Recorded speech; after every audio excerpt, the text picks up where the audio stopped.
ben on pourrait partir ça. Tu sais, on fait... Je sais pas si tu as déjà tombé sur un peu notre podcast. Là. On n'est pas hyper connu, là, mais on fait un petit podcast, Empire 47 podcast. Puis on fait souvent des entrevues plus à 1h30. Tu sais, on jase pas mal longtemps avec un invité. Là, on fait plein de petits bouts dans le cadre du symposium. OK. 20 minutes, 20-25 minutes. On rencontre les gens. On a déjà fait quasiment 7-8. Là, fait que c'est quand même assez condensé. Là. Tu vois que 20 minutes, ça passe super vite. Ouais. Puis, fait que bref, je commencerai par te laisser te présenter. Bonjour, moi c'est Félix Saint-Jacques-Bédard, je suis président de Innovation Construction, puis j'ai fondé Innov Sentier il y a 3 ans pour me lancer à fond dans les sentiers de vélo de montagne. La semaine passée, je suis allé en Allemagne pour visiter l'usine de Rapid pour essayer le Trail Crusher, qui est une nouvelle technologie de sentier innovateur. Puis c'est quelque chose qui me parlait beaucoup. Donc, je faisais déjà mes recherches depuis près de 2 ans. Puis là, j'ai décidé de me lancer all-in. Je suis allé les visiter. Leur approche a été vraiment bonne. Donc, ils m'ont présenté 3 entreprises de trail building en Autriche qui travaillent déjà avec ce produit-là pour me montrer comment est-ce qu'eux, ils ont augmenté leur efficacité, la rentabilité. Puis, comment ça fonctionne, c'est que le broyeur, il va passer toutes les roches, toute la matière qu'on ne veut pas nécessairement avoir dans les sentiers. Il va le transformer en poussière et en petits granulés qui va être facile à compacter, puis qui va donner vraiment un beau sentier, quelque chose de vraiment impeccable, de solide, durable. Puis ça rend les entretiens futurs beaucoup plus rapides et faciles à faire. Ça enlève les break bumps, ça donne une belle qualité de trail. Là. Pour tout ce qui est flowy, là, c'est là-dessus qu'on veut rouler. C'est vraiment le fun. Je l'ai vu passer pas mal, dans mes réseaux sociaux sont remplis de ce genre d'affaires-là. Puis, je l'ai vu beaucoup dernièrement. C'est dans les sentiers neufs, mais aussi pour réhabiliter un sentier. Exactement. Puis, l'idée du Trail Crusher est partie à Saalbach, en Autriche. Donc, le propriétaire de la montagne avait un problème avec ses sentiers. Il était trop abîmé, il y avait trop de roches, puis il voulait trouver une solution durable. Ils ont contacté PTH, puis eux ont prototypé une machine qui a eu un succès instantané. Ils sont mis à la commercialiser, puis depuis 3 ans, là, on en retrouve sur le marché européen, puis ils veulent élargir leur marché. Donc, ils seraient intéressés à en avoir aussi en Amérique du Nord. Donc, j'ai vraiment saisi l'opportunité d'aller là-bas. Vraiment, ça a été un plaisir de les rencontrer. L'accueil qu'on a eu là-bas, les présentations sont venues avec nous. Ils nous ont emmenés au sommet des montagnes, rencontrer des équipes qui travaillaient sur place. Puis j'ai pu voir de mes propres yeux le résultat que ça donne. Puis ce qu'on m'a dit, qui m'a vraiment convaincu, c'est que c'est un peu le futur de l'entretien puis de la construction des sentiers. Ça va être mécanisé comme ça. Il n'y aura pas de retour en arrière à ceux qui travaillent déjà avec cette machine-là. Ils vont aller de l'avant, puis c'est une technique qui fonctionne. Ensuite, il faut que je fasse les preuves avec cette nouvelle technique-là ici au Québec, puis de l'avoir. Donc, elle va arriver au printemps prochain. À partir de là, je veux faire des démonstrations. Puis, j'espère que ça va plaire à pas mal de monde. Pour l'instant, ici au symposium, il y a pas mal de gens intéressés. Il y a beaucoup de curieux. Puis moi, ça va me faire plaisir là, d'aller faire des démonstrations puis de prouver que ça va être une bonne solution durable pour les sentiers de vélo de montagne. Ça veut dire qu'en Amérique du Nord, il n'y a personne qui a ça encore? Là. Pratiquement pas. Il y a d'autres compagnies qui commencent à percer le marché. Puis ils utilisent différentes machines, on peut appeler ça le tracteur, si on veut, qui porte l'équipement, le porte-outil. Il y a d'autres compagnies qui l'ont, mais la machine rapide, c'est la plus petite, la plus malléable, celle qui va le mieux là, se faufiler dans les sentiers de vélo. Donc, ça a une certaine largeur. Là, ça a une certaine largeur. On parle d'environ 40 pouces. OK, presque 4 pieds. Oui, presque 4 pieds. Puis, son gros avantage à la machine de rapide, c'est qu'il y a beaucoup d'hydraulique qui font qu'elle peut se lever, elle va tilter, comme qu'ils disent. On va pouvoir aller chercher des angles de virage jusqu'à 26 degrés d'inclinaison. Donc, ça fait vraiment des beaux burns. Là. Donc, quand on roule là-dedans, là, on arrive à bien pencher. Puis, ça fait un fond qui est solide. Donc, ça évite les break bumps beaucoup. Là. Tu sais, tu parlais que ça va broyer les roches. J'imagine qu'il y a un maximum de grosseur de roche. Puis, qu'est-ce qu'il fait quand il arrive sur de la roche-mère qui est en dessous, là? Il doit accrocher ou, tu sais... Il n'y a pas de limite de grosseur de roche, c'est juste que ça va être plus long, puis ça va user plus les couteaux. Okay. On peut littéralement gruger du granit, mais ça va être très long. Ouais. C'est pas recommandé. Non. Ce qui est recommandé, c'est de faire le ménage avec la pelle mécanique, puis c'est ça qui est la clé du succès avec cette machine-là, c'est l'opérateur de pelle. Lui, il va passer en premier, il va enlever le végétal sur le dessus, il va le mettre de côté, il va enlever les plus grosses roches, on va garder tout ce qui est quand même du petit granulé, puis de la terre un peu mélangée, si on peut dire, puis ce qu'il va faire, il va faire un mélange homogène, il va broyer la roche, puis ça va donner une bonne qualité de sol qui va facilement se compacter. Fait que s'il y a de la roche-mère, de la grosse roche, dans le fond, c'est de le planifier d'avant, de lever la machine. Lever la machine, de l'éviter. Puis, il y a un mode dessus qui s'appelle le floating mode qui garde les couteaux en surface. Donc, on peut choisir la profondeur qu'on veut, si on veut que ça soit juste 1 pouce ou 2 de profondeur. Puis, la machine, elle va se stabiliser, puis elle va suivre le terrain. Okay. Donc ça donne, ça permet de rénover les sentiers vraiment rapidement de cette façon-là. Puis ça fait combien de kilomètres? Y a-t-il une statistique de kilomètres? 1 kilomètre, c'est en heure ou je sais pas quelle vitesse ça va, là? Avec une équipe de 4, ce que les trail builders là-bas, donc j'ai rencontré Rad Company, Shape Syndicate, entre autres, les trail builders de Solden, Bike République. En moyenne, ce qu'il me disait, c'est qu'il pouvait sortir jusqu'à 800 mètres par jour de sentier. OK, quand même. Puis, dans des moins bonnes conditions, on parle d'environ 200. OK. Ouais, c'est quand même pas si pire. Ce qui donne un très bon rendement, oui. Wow. T'as-tu une idée de prix que ça va coûter, cette machine-là, ou t'as pas encore? J'ai une idée de prix. C'est pas encore coulé dans le béton jusqu'à temps que la commande soit définitive. Donc là, au moment où on se parle, on est en train de faire passer les normes CSA pour s'assurer que le moteur respecte bien les normes nord-américaines. Pour l'instant, évidemment, il a passé les normes européennes qui ont quand même un standard élevé. Donc là, on est dans ces démarches-là. OK. Fait que tu vas avoir ça peut-être plus au printemps. Une idée de prix, dans le fond, la commande va être passée au mois d'octobre. OK. OK. Donc d'ici là, tout va être coulé dans le béton, puis ça va être fait. Pour l'instant, on est encore en attente. Là. Ouais, je comprends. Puis j'ai vu que vous faites aussi de la construction de passerelles, de ponts, c'est tout ça que j'ai vu dans votre kiosque. Oui, absolument. Moi, c'est ça ma passion surtout. C'est la menuiserie, les structures de bois. Okay. Ça fait 15 ans que je suis menuisier. Je suis vraiment passionné par mon métier. Puis, v'là 11 ans, j'ai fait mon premier bike park chez moi. Puis je me disais, hey, si je pouvais gagner ma vie à faire des structures de bois, j'aurais plus jamais l'impression de travailler. Puis, c'est ce qui s'est passé. J'ai eu l'opportunité de commencer à faire des structures de bois dans plusieurs bike parks au Québec. Puis j'ai eu la piqûre là, vraiment tout de suite. J'ai plus l'impression de travailler. Je vis de ma passion, j'ai du plaisir, l'environnement de travail est le fun. Je trouve qu'il y a quelque chose d'un peu magique de redonner à la communauté de vélo, de construire quelque chose pour que les gens s'amusent. Ça apporte tellement de gratitude, c'est incroyable. C'est ça, c'est très gratifiant, c'est le fun.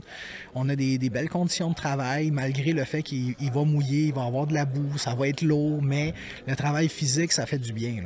Oui, puis probablement d'avoir une formation en menuiserie, puis de l'expérience en menuiserie, ça fait une bonne différence, parce que je pense à nous autres dans nos sentiers Empire 47, au début, on a fait des ponts puis des trucs comme on pensait, puis on a un menuisier avec nous, puis ça a fait toute la différence. Mais même, bon, c'est sûr pour la structure, pour la qualité de ce qu'il faisait, mais le visuel de ce qu'il faisait, c'était comme des choses qu'on n'aurait jamais pensé faire ou pas bien faites. Puis probablement que c'est plus durable que le petit pont qu'on fait sans trop se poser de questions. Là, ah oui, bien c'est ça. Des fois, on arrive sur des bike parks, puis les gens, bon, ben ils utilisent ce qu'ils ont trouvé. Ça peut être des palettes, des bouts de plywood, des trucs comme ça. Ça fonctionne, c'est juste que oui, au niveau visuel, c'est pas toujours très beau. Mais à la base, ça fait la job, ça fonctionne. T'sais. C'est juste que le long terme, si on veut augmenter la durabilité, ben là, oui, il y a des techniques qu'on peut appliquer. Entre autres, il ne faut pas que le bois soit en contact avec le sol. Il ne faut pas que le bois soit en contact avec l'eau, les végétaux. Si on utilise des arbres pour faire la construction, il faut enlever l'écorce. Ça va augmenter la durabilité là, des structures. Tu vois, moi, je travaille avec de la membrane liquide, qui est un caoutchouc liquide qu'on applique sur la structure avant de mettre le platelage. désavantage. Au lieu de la membrane de papier. Oui, au lieu de la membrane de papier. Donc ça va vraiment empêcher l'air d'être en contact avec le bois. Donc s'il n'y a pas d'air, il n'y a pas l'eau, il ne va pas non plus, ça ne pourrit pas, ça dure beaucoup plus longtemps. Okay. Puis quand on vient rentrer les vis au travers de la structure, la membrane liquide, elle vient sceller le tour de la vis qui empêche l'eau de rentrer dans la structure. Okay, quand même. Donc ça va vraiment augmenter la durabilité. Puis niveau esthétique, ben c'est quand même plus beau que de la membrane qui va comme dépasser de chaque côté. Fait que c'est plus discret. C'est sûr que le désavantage, c'est que l'épaisseur n'est pas toujours homogène. Il faut parfois 2 couches. Il y a un temps de séchage, mais ça donne une bonne qualité de produit fini. Okay. Y a-t-il des types de bois que vous prenez, des essences que vous prenez spécifiquement pour les... parce que moi, j'entends beaucoup parler de pruche. Y a-t-il un choix d'essence de bois qui est fait en fonction de la durabilité, mais aussi peut-être un mélange de durabilité et coût? Là? Donc, il y a comme un peu un classement pour le bois. Ce qui donne le meilleur rapport qualité-coût, c'est le bois traité. Okay. Mais le bois traité, il y a le désavantage de ne pas être écologique. Donc, à long terme, il y a des produits chimiques qui sont injectés dedans. C'est le moins cher, mais on parle quand même d'un bois qui va toffer environ 10-15 ans. Si on y va avec de la pruche et du cèdre, c'est quand même du bois qui ont à peu près la même durabilité. Souvent, le bois, il va être brut. L'avantage qu'il y a, c'est qu'il va avoir une épaisseur plus grande. Chaque planche va avoir environ un demi-pouce de plus parce qu'il n'a pas été plané. Le désavantage, c'est que le bois brut, il est plus poreux. Donc, la boue des pneus va rester plus, un petit peu plus dessus. Mais le fait qu'il soit poreux, ça donne de la traction pour les pneus. Donc, c'est un petit peu moins glissant. Au niveau durabilité, on est à peu près encore là dans les 10-15 ans. Ça peut être plus aussi si vraiment on fait attention puis que le bois est quand même à l'abri et protégé. On peut aller chercher 20 ans avec de la pruche en faisant attention.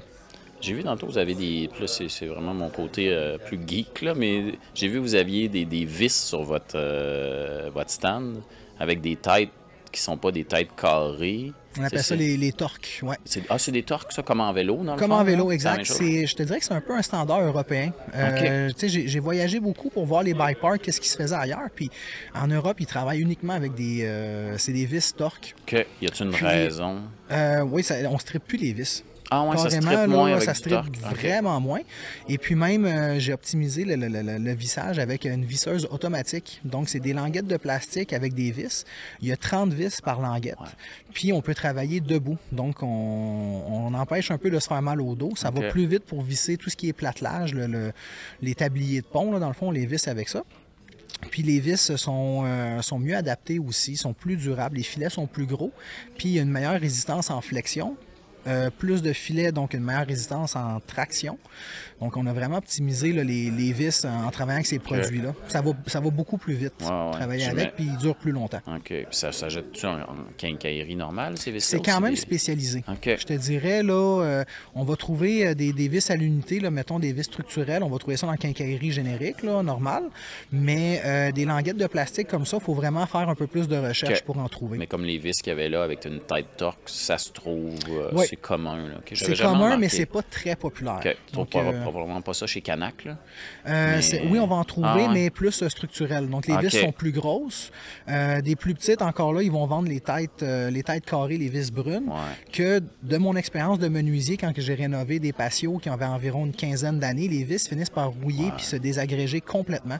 C'est sûr qu'après 15 ans, même là, toute la structure d'habitude est pourrite aussi. Fait à travers le temps, c'est quand même durable, mais les filets sont plus petits, ils tiennent moins fort dans le bois. OK. Ouais, puis tu sais, souvent, moi j'ai remarqué, puis de rénovateurs amateurs, là, mais tu sais, souvent, c'est les vis cheap, là, il y a de la peinture dans la tête de vis. Puis là, t'as de la misère à rentrer l'embout à cause de la peinture. Là, t'as été vite à striper, puis bon, tu sais, tu vois, les sortes de vis, il y a 2 sortes de coating. Là. Il y a la peinture brune qu'on voit, qui est comme un anti-rouille, qui protège vraiment le métal. Puis, il y a un traitement au zinc. Donc, on va avoir des vis brunes ou des vis qui sont plus dorées. Donc, dans les 2 cas, ça offre quand même une très bonne protection là, à long terme avec ça. Y a-t-il des projets que tu as faits au Québec, dans le fond, que tu peux partager des projets de passerelles particulières ou je sais pas. Un que je suis très, très fier d'avoir fait, c'est à Saint-Georges-de-Beauce, à MSG. Il y a eu la piste, la Rocky Road. On a fait des passerelles de 200 pieds de long avec 4 gros wall rides là, qui sont là-dessus, là, qui sont vraiment géniales. Donc ça, c'était dans mes débuts en trail building. Donc j'ai appris beaucoup avec ce projet-là. Ensuite, il y a eu à Notre-Dame-du-Portage, j'ai eu la chance de travailler avec Sentier de l'Est. On a développé les modules de bois, donc une grosse terrasse sur des containers. Et puis, ça a été la première fois que j'ai travaillé avec un bois qui est de l'eucalyptus, qui a été importé de l'Uruguay. Donc, c'était un bois franc très dur. Puis, c'est là que j'ai pu justement tester les nouveaux types de vis que j'ai eus qui sont faits pour ce type de bois-là. Donc, on n'a pas eu besoin de pré-percer le bois. Le bois n'a pas craqué. Puis ce bois-là, il est magnifique, il n'y avait pas de nœud, il était très solide. Donc c'est une commandite qu'eux avaient eue là-bas. Ça a donné vraiment un beau résultat. La terrasse, elle va être là plus que 20 ans, selon moi. Ça ne doit pas être donné, par exemple? C'était une commandite. Donc, on ne sait pas combien que ça a coûté, là, mais le bois était très lourd à transporter. Là. On n'avait pas la même densité de bois du tout. Existe-t-il des normes? Tu sais, je regardais un peu le petit démo que tu as, la petite passerelle, tout ça. Tu sais, maintenant, on voit beaucoup dans le vélo avec les rampes qui sont inclinées, ce qu'on ne pensait pas tant faire au début. Tu sais, on voit ça de plus en plus. Y a-t-il quelque chose ou des normes que vous avez développées ou qui existent, tu sais, des largeurs qu'on doit respecter, des hauteurs de rampes? Bien, selon le Code national du bâtiment, il faut qu'on mette des garde-corps à partir d'une hauteur de chute de 2 pieds. Ce qui est quand même très bas. Là, fait que ça, c'est la norme qu'il faudrait respecter. Ensuite, au niveau des normes, il faut que les structures de bois soient conçues par des entrepreneurs détenteurs d'une licence de la Régie du bâtiment du Québec. Donc, à partir de là, c'est que l'entrepreneur, lui, il a des assurances. Là, ce qui est obligatoire ces temps-ci, c'est 5 millions d'assurances en responsabilité civile pour avoir le droit de construire des modules en bois. Comme ça nous permet d'être 100% responsable de ce qu'on construit. Les normes à respecter ensuite pour les gardes, il faut que ça soit 48 pouces de haut. Donc, quand on fait des gardes inclinés, il faut les faire plus longs pour arriver à une hauteur de 48 C'est une hauteur pareille de 48 pouces. C'est ça, pour éviter les chutes. Puis, il faut aussi penser que là, on est sur un vélo, on est quand même un petit peu plus haut quand même. Donc, c'est quand même important de respecter ces hauteurs-là. Puis, c'est une hauteur qui est déterminée pas pour le vélo, c'est une hauteur déterminée pour des piétons. Le piéton. Là. Donc, ça pourrait être plus haut. Il n'y a pas de limite de hauteur, mais 48 pouces donne quand même une bonne sécurité là, aux utilisateurs. Puis pour ce qui est de l'inclinaison, écoute, j'ai quand même fait mes recherches là-dessus, puis il n'y a pas de réglementation tant qu'à l'inclinaison. Ce qui est important, c'est de respecter une norme de résistance en poussée qui est de 150 livres par pied. Donc, ça, c'est une norme qui est dans le code du bâtiment. Puis, si on arrive à respecter cette norme-là, on peut faire des gardes inclinés, puis il n'y aura pas de danger. Là où est-ce que, moi, je trouve que c'est un avantage, les gardes inclinés, c'est que quand on arrive en vélo, on n'a pas l'impression de passer dans un corridor étroit où ce que nos poignets vont accrocher. Ça nous donne l'impression qu'on a beaucoup d'espace, puis on se sent plus à l'aise de circuler sur les ponts de cette manière-là. En cas de chute, c'est vrai que si quelqu'un tombe sur un pont incliné, est-ce qu'il va se faire plus mal que sur un garde droit? T'sais, ça, c'est encore un débat là, que je peux avoir avec d'autres trail builders qui sont menuisiers. Puis on débat là-dessus, puis à vrai dire, moi, je continue de tenir mon point que c'est mieux d'avoir des gardes inclinés et c'est moins dangereux d'accrocher les guidons, donc moins de risque d'accident. Oui, puis ça fait une différence. Moins de risque d'accrocher le guidon, mais c'est que tu profites de la largeur du pont, ce que tu peux pas faire parce que tu es limité par ta largeur de guidon. Fait que tu as beau faire un pont de 4 pieds, le 4 pieds n'est pas roulable. Alors qu'incliné, j'imagine, à part sur le côté que les pédales, là, je sais pas si... C'est ça. Puis pour les largeurs de pont, il faut essayer d'imaginer que si on a besoin de circuler sur le sentier, en cas d'accident, quoi que ce soit, il faut qu'un VTT avec une civière puisse circuler dessus. Donc, 4 pieds de large, c'est pas mal le minimum. On pourrait aller à peut-être 40 pouces si on veut vraiment faire quelque chose de serré. Mais en dedans de ça, il faut s'imaginer qu'il n'y aura pas un véhicule d'urgence qui va pouvoir circuler là. Tu parlais de hauteur de 2 pieds. Ça veut-tu dire que, selon le code du bâtiment, du moment où on fait quelque chose qui est plus haut de 2 pieds, il devrait avoir un garde pour pas que les personnes tombent. Donc, il considère qu'à partir de 2 pieds, une personne tombe au sol, il y a des risques de blessure. OK. Ça veut dire que, moi, j'ai en tête la mode North Shore. Tu as peut-être connu la mode North oui, Shore? Oui, absolument. Il y en a un peu partout de ça. Oui, surtout, ça date de peut-être d'il y a 20 ans, mais toutes les modes reviennent. Moi, je suis convaincu qu'un jour, cette mode-là va revenir. mais officiellement, elle pourrait pas revenir. Tu sais, je sais pas à quel point un centre qui décidait d'aller dans ce modèle de North Shore-là, comme on a connu dans le passé, je me demande s'il se ferait interdit, tu sais. Ben écoute, un North Shore qui serait à une hauteur de, je sais pas moi, 1 pied 8, Ouais, exemple, c'est correct, mais... bon, ben là, ça serait correct. Mais là, on serait comme dans un classement peut-être d'un North Shore catégorie plus verte ou bleue, peut-être. Mais quand on s'en va dans des pistes experts, des diamants noirs, faut s'attendre à ce que ça soit dangereux. On a une acceptation de risque de... On s'en va dans une piste plus dangereuse, il faut accepter ces risques-là. Puis oui, je pense que là, il ne faudrait pas exagérer avec des gardes, des trucs comme ça, dans une piste noire. Okay, on change de catégorie. Ouais. Encore là, jusqu'à quel point les assurances peuvent... qu'est-ce qu'ils peuvent en penser de ça? Ça serait un autre débat à avoir. Là. Ouais. Ça veut dire que la personne qui le construit, par exemple, à cause du code du bâtiment, elle se devrait de respecter le 2 pieds. T'sais, même si je suis d'accord que c'est pas ça partout, là, mais non, c'est ça. Il y a probablement un débat d'assurance. Puis ça fait penser, Vélo-Québec est en train de revoir, ils ont déjà un guide, là, Vélo-Québec, ben oui, sur justement, il parlait là, des les espaces entre les sauts, ce qu'ils appellent les gaps. Ouais. Moi, une de mes tâches, c'est de combler les gaps avec des decks en bois. Okay. Donc là, vraiment, si quelqu'un arriverait puis il freinerait au bout d'un saut puis il aurait à tomber, ben il va pas tomber jusqu'au sol. Il va arrêter sur le pont de bois. Y a-tu quelque chose dans le guide de Vélo-Québec qui parle des ça fait longtemps que je l'ai vu, là, mais qui parle des passerelles et compagnie? Ils ont-tu documenté ça? Ça serait à revérifier. Ouais. Sérieusement, moi, j'ai beaucoup étudié le Code national du bâtiment. Ouais. J'ai fait des recherches là-dessus. Je vais en parler là, justement demain dans mon exposé là, sur la menuiserie. Mais oui, ça serait bon d'éplucher un peu le guide de Vélo-Québec, voir eux, qu'est-ce qu'ils veulent normaliser au niveau des hauteurs. Par exemple, je sais qu'un pont d'une longueur, ou un pont ou une passerelle d'une longueur de plus de 4 pieds, ça demande d'être fait par un entrepreneur en construction. OK. À partir de là. Ce qui est plus court, bon, ben là, ça peut passer. Là. OK. Ça, c'est-tu dans Vélo-Québec ou c'est dans le code du bâtiment? Dans le code du bâtiment, puis il me semble que Vélo-Québec doivent en parler. Okay. Je suis pas certain. OK, je savais pas qu'il y avait quelque chose. Ben, c'est un peu logique aussi pour une question de structure, là. J'imagine que... Oui, puis après certaines longueurs, ben oui, c'est recommandé même d'avoir des plans d'ingénieur. Ouais. De vraiment pouvoir avoir un étampe qui dit cette structure-là est solide, elle va passer le test de charge, puis ça va passer le test de durabilité aussi. T'as-tu dû te rendre là dans certains travaux que tu as faits, toi? Oui, au parc Beau Séjour, justement, on a eu des plans d'ingénieurs pour faire les ponts. Beau Séjour, c'est-tu Rimouski, ça? Oui. OK. Puis c'était pour une Coupe Québec, justement, pour une piste de la Coupe Québec. Puis là, vraiment, on a suivi un plan. Puis ce plan-là, ben on peut le réutiliser je veux dire, pour d'autres endroits, mais le point est que lui, il a été normalisé. Il y a un ingénieur qui dit ça, c'est assez solide, on respecte des normes. Il y a vraiment la quantité de vis, l'épaisseur de bois, la portée qui est très importante à respecter là, en structure. Oui, qui doit prendre en compte les services d'urgence aussi, là, parce qu'on pense vélo, mais... Oui, pour les services d'urgence aussi, il faut qu'ils soient capables de se rendre sur place, que le VTT puisse transporter une civière, puis que ça va tenir la charge. Là. OK. Puis en terminant, as-tu d'autres choses à parler un peu de ton entreprise, des trucs qu'on n'a pas parlé? On a parlé des structures, on a parlé de la machine qui s'en vient. Y avait-tu d'autres trucs que vous faites à part ça? Pour l'instant, non. Okay. Je te dirais que j'aurais envie de travailler l'hiver aussi en trail building. J'aimerais ça travailler dans le sud. Okay. Trouver des contrats, là, soit en Amérique du Sud, en Europe, des choses comme ça. Puis c'est quelque chose que j'aimerais regarder là, dans le futur. Là. OK, good. Ben, un gros merci. Super intéressant. Puis, ça me fait bien plaisir. Écoute, bonne fin de congrès.